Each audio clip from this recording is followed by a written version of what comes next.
What's going on, everybody? It's Rocco with Rocco's Gaming back again. Now, this is a little different of a video, all right?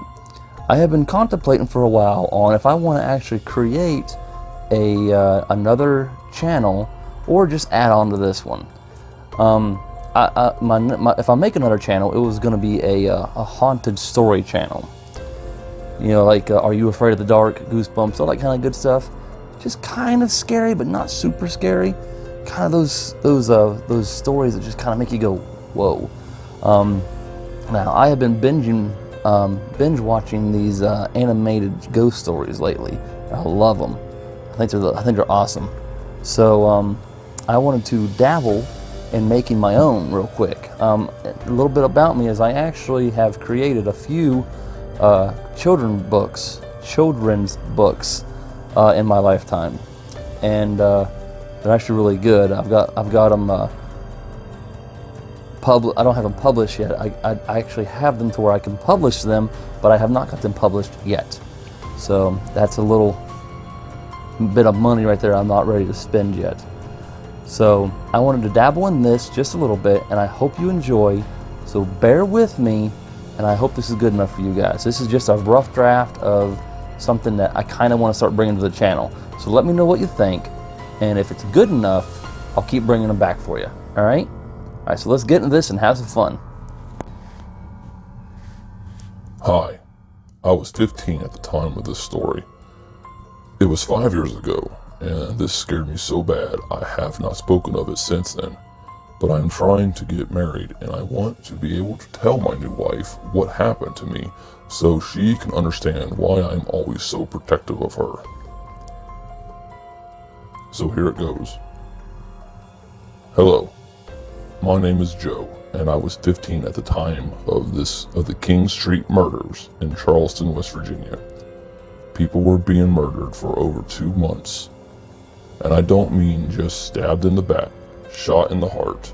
I mean they were being tied to chairs and hung from trees with snakes wrapped around their throats to strangle them. One woman had a baby shark in her stomach, eating her from the inside, trying to get out. The cops found her outside the police station. This was the first person they found alive in these 2 months. They got her to the hospital just in the nick of time. It was all over the news about how she survived. I know. What does this have to do with me? Well, I'm getting to that part. Like I said, I was 15 at this time, and being out late was not a big deal at my time, and my parents were always working. So I kind of did what I wanted. Well, one night in late June, I was out with some friends doing some BS ghost hunting in the local graveyard. Now, being the young and dumb kids we was joking about the King Street murderer and trying to scare each other. Becky told us to knock it off because it was freaking her out.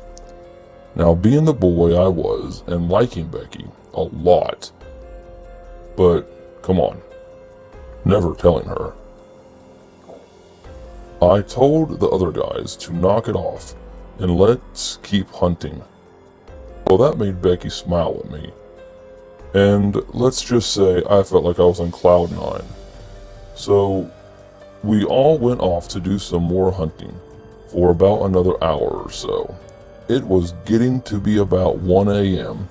and we all needed to be heading back to our houses because our parents was going to be heated. Not really having to get home myself because of my parents always working till odd hours. I walked Becky home. But the only thing was we took a shortcut that led us to King Street. We didn't even think anything of it at the time, because we were talking and laughing and just enjoying the walk. All of a sudden, we heard a voice coming from the tree line. It sounded like a demon. It said, I see you.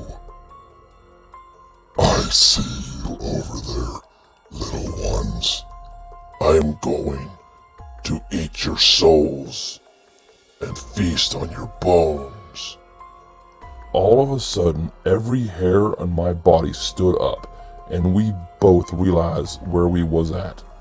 We were frozen with fear and seeing a man walking out of the woodline with these red glowing eyes. Red eyes. I was thinking to myself, how the hell does he have red eyes? I grabbed Becky's hand and I took off, dragging her behind me. All I could hear was the stomping of the demon man's footsteps behind me. Boom, boom, boom. They got closer and closer with every step we took. I felt a sharp pain in my side, and I heard the demon man say, My blade will taste your blood, and I will eat your souls. well, this was all I needed to hear to make myself run faster. At this time, I was not holding Becky's hand anymore. I realized, and I looked back, he had Becky on the ground. Drool was coming out of his mouth, and those eyes glowed red. Red like a stoplight. Look in my eyes, little one. Come to the light, and you will be safe. Is all he said in this low, dark voice. I was so scared, but through all my fear, I found this burst of strength, and I yelled at the top of my lungs and darted at the demon man as fast as I could and ran into him, knocking him over. I picked up Becky and we both ran as fast as we could. We made it to her house and locked the door behind us. Her parents were at the front door waiting on us to give us a good lecturing. But when they saw how scared we was, they came over and tried to get us to calm down and tell them what had happened. We told them what happened, and Becky's dad noticed there was blood coming from my shirt on my side where I had felt that pain earlier. Joe, you have been stabbed, her dad said. So they threw us in the car and took us to the hospital, where we were both checked out, and I got a cool battle scar for saving Becky's life.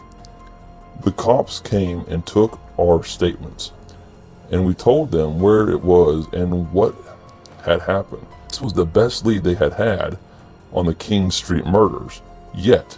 So the cops went to the woods we told them about, and they found a small shack made out of tree branches and mud with some old blankets and a pot to do, well, you know what in.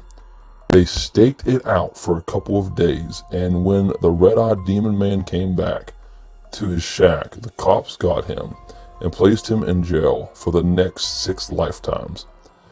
Becky and I was released from the hospital, and we kind of drifted apart after that. I can't say I blame her. It was something I will never get over as long as I live. Well, thank you for listening to me. I think I can tell my wife what happened to me all those years ago. Have a good night, and God bless.